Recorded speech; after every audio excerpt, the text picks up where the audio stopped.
Good morning, everyone. Welcome back to Wishwell Farms. This morning I will be planting one of my favorite crops to grow, harvest, and eat: green beans.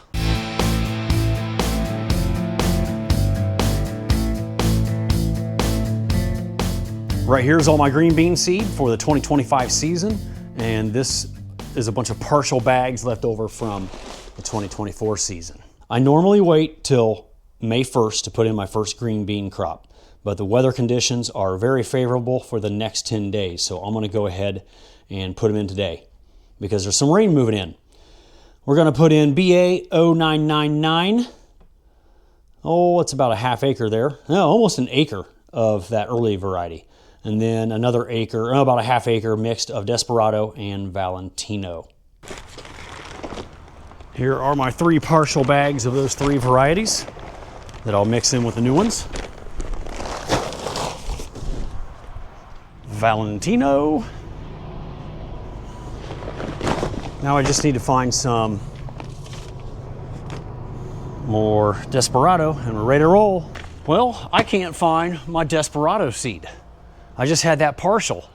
I had on my order sheet that I bought another 80M bag, you know, enough to plant about an acre, but I don't see it anywhere. So we're gonna switch it up and plant Dark Horse instead.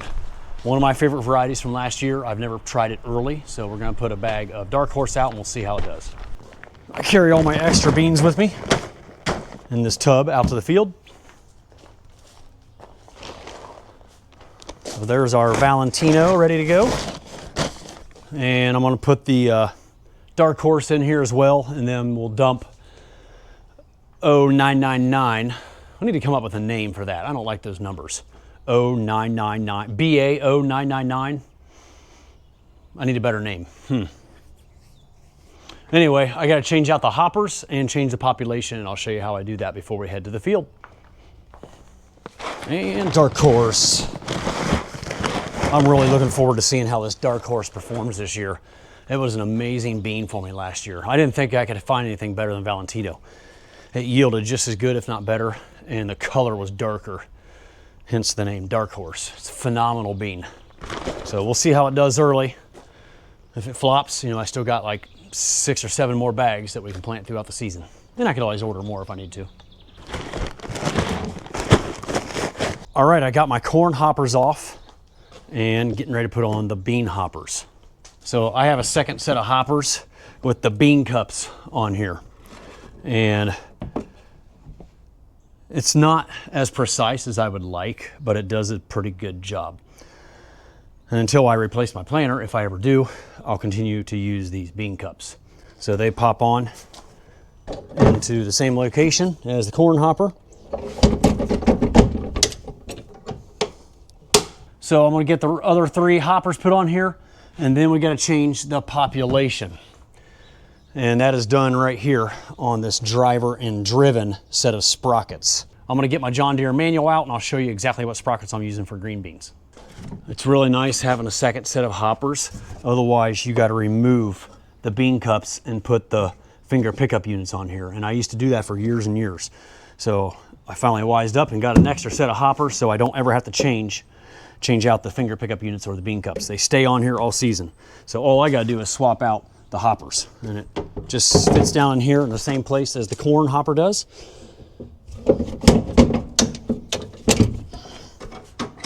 There we go.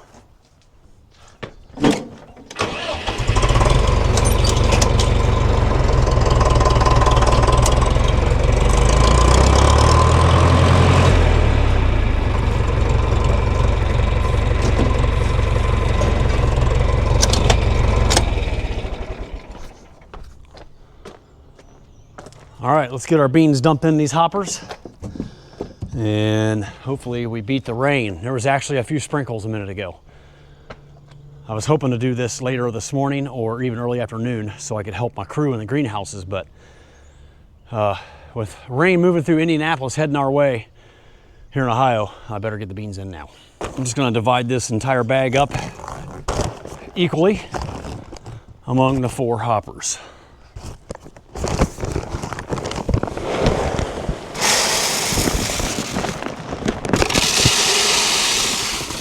This bag should plant close to an acre.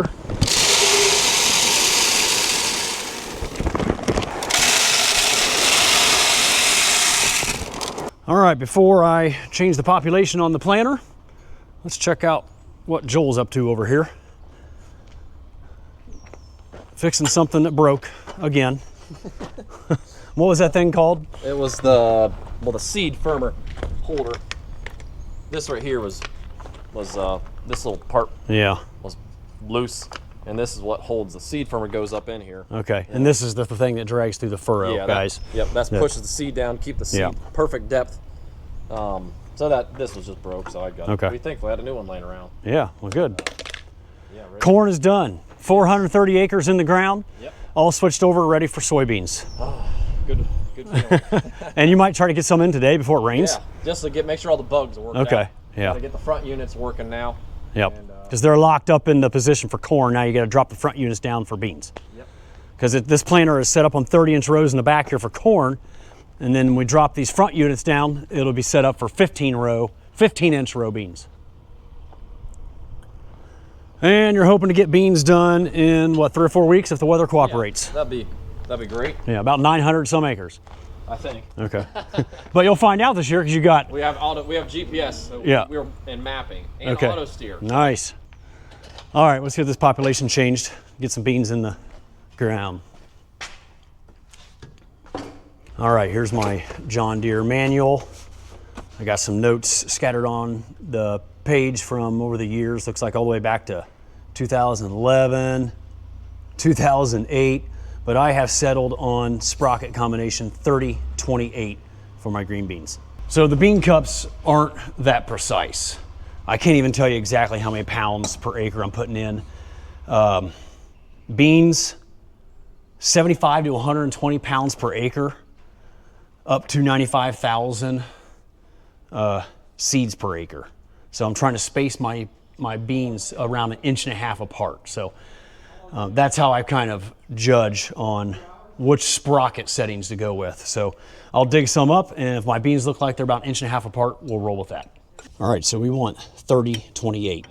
This is the 30 right here, this big sprocket. You can look right back here. Driver, the bottom shaft, that's this one.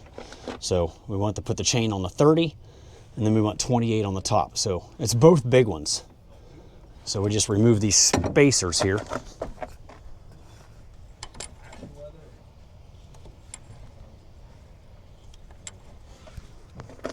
Loosen this up, and then we can slide all those sprockets over.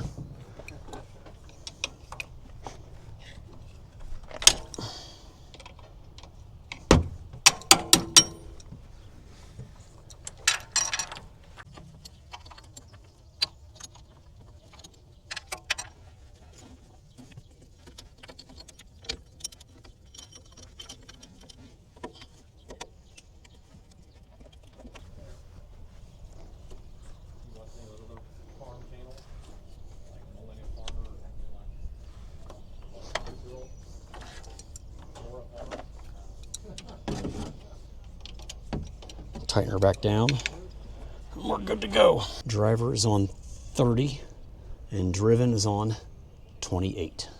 All right, I'm out here ready to plant our first green bean planting of 2025 in this 1.5 acre field. Over there on the far side, you can see Joel's garlic, my brother. And then right next to that is some plowed ground that's gonna have some plastic mulch and raised beds with trickle tape laid in it. And then I have about 1.5 acres here for putting green beans in. I had sweet corn here last year. I know it looks kind of rough and untilled, but this was disked nice and smooth last fall. So it should be ready to go for green beans. Let's go ahead and put a little bit in. We'll get out and check the depth. I have it set at 1.5 inches, but we'll get out and check it, and we'll look at the spacing of the beans as well.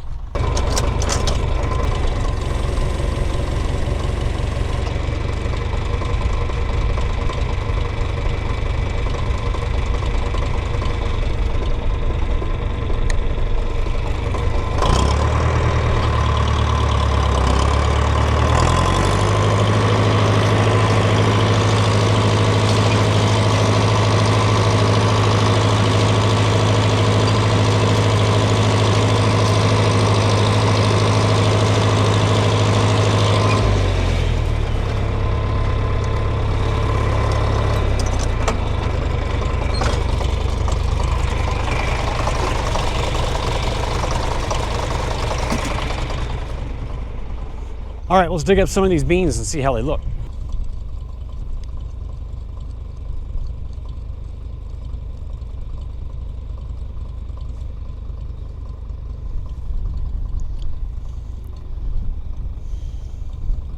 Perfect depth, 1.5 inches.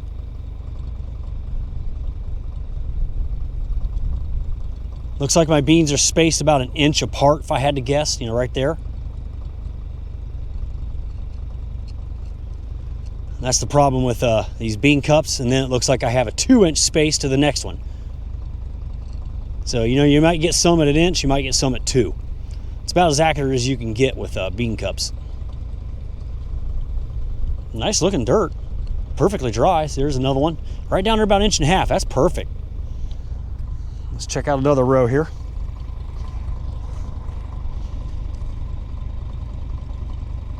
There, I'm down about 1 inch now.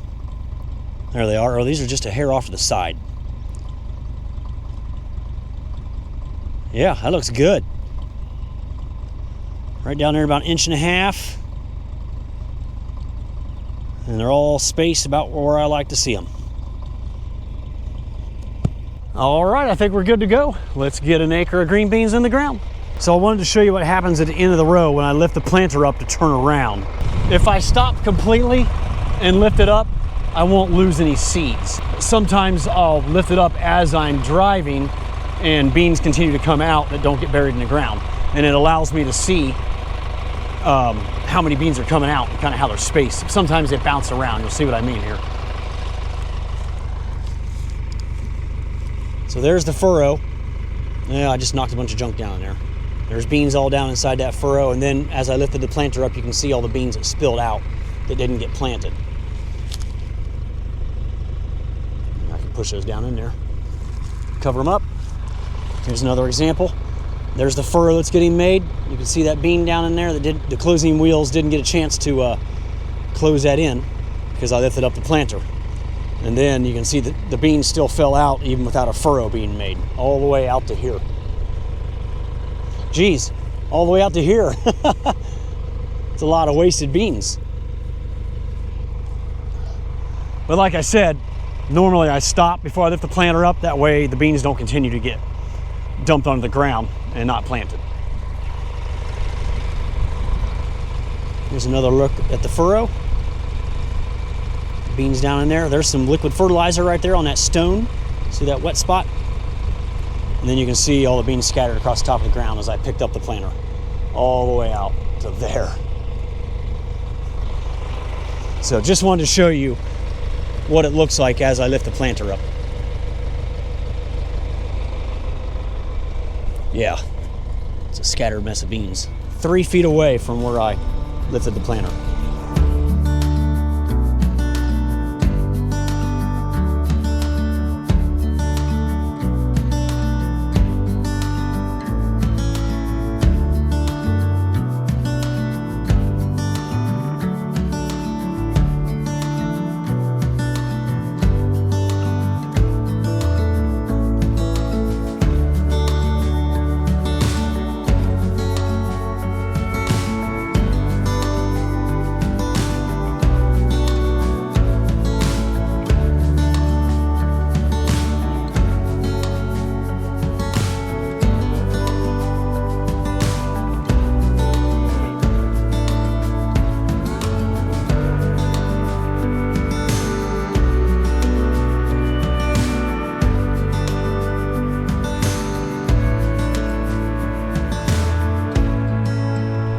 All right, just got 1.5 acres of green beans in the ground. They went in beautifully. We got about 9 or 10 more acres to plant this season. And if you're wondering how in the world are we gonna pick all these green beans, I have a green bean picker. Let me go show you what it looks like. This is the Oxbow BH100 bean harvester. This is how I harvest my 10 acres of green beans. It is a 1-row harvester. They feed in right here. There's a bunch of fingers that spin around inside this shroud that knock the beans off the plant, and they get carried up a conveyor belt right there. Leaves and stems and debris are sucked out through this big suction thing, and the finished product goes up this final lift into our totes that we capture the beans in for washing and packing. I showcased this picker in action several times last year. One of my best videos on my channel was with using this bean harvester. I'm gonna link that down below in the description box for you, and I'll try to remember to pin it to the top comment so you can find that quick and easy if you are interested in seeing this thing in action now and not wanting to wait till July to see it. But I will be showing this a lot coming up this summer in July. And these two trailers are going to be coming out of the barn later this week or next week. I'll be showing all the details about our peddler trailers. These are our mobile produce trailers that we take to satellite locations to sell our produce. So I got to get them out so I can get to my plastic mulch and drip tape back there on the wagon, and my transplanter and bed shaper plastic layer back there. So really looking forward to getting all of this stuff out of the barn to show you all the details about how they work and how we use them. All right, I'm gonna head inside for some lunch, and then afterwards I'm gonna take you out into our first sweet corn planting of Bolt and Kickoff to show you how good or bad it all came up. Look how nice the sweet corn came up. It's about 2 or 3 inches tall. Looks beautiful. An absolutely fantastic stand of sweet corn here. This variety is Bolt. It goes all the way to the end, about 1,000 feet away.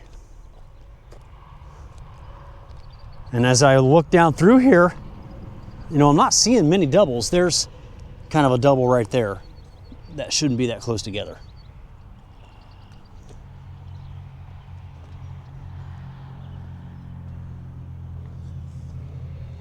Not too many skips. Yeah, real happy with this. So as long as we have a normal growing season, we should be harvesting out here by July 10. About once or twice a decade, I'll get corn by July 4th. I'm not too hopeful for that, but you never know. All right, let's go over here by the irrigation pipes and see what the Kickoff looks like.